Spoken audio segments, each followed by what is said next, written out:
आज महाराष्ट्रातील जनतेला उद्धव ठाकरे तुमची लाज वाटते। महाराष्ट्रामध्ये एक समृद्ध परंपरा आहे। अनेक नेते या ठिकाणी होऊन गेले। बाळासाहेब ठाकरे असतील, शरद पवार आहेत, बाकी अन्य नेते, गोपीनाथ मुंडे, प्रमोद महाजन, अशी मोठी परंपरा आहे। हे एकमेकाचे विरोधक होते, मतभेद त्यांच्यात होते, पण असे संपवण्याचे, एकमेकाला संपवायचे, मी देवेंद्रजींना संपवेन किंवा काय करेन, अशा प्रकारची भाषा कधीही कुठल्या नेत्यांनी केली नाही।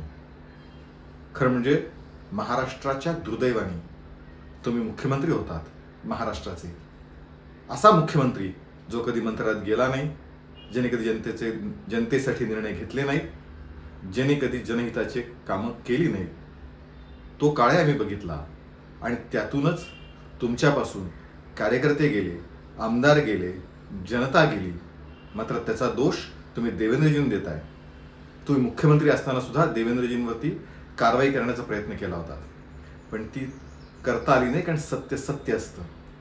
आज ही भाषा बोलताय, ही भाषा महाराष्ट्राच्या मुख्यमंत्र्याला, जो मुख्यमंत्री राहिलेला आहे, अशा माणसाला शोभणारी नाही। आणि म्हणून खरं म्हणजे लोकशाहीमध्ये लोक ठरवतात कुणाला कुठे बसवायचं।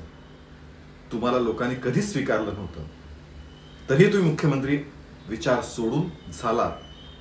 पण येत्या काळामध्ये जनता ठरवणार आहे कोण कुणाला बसवायचं।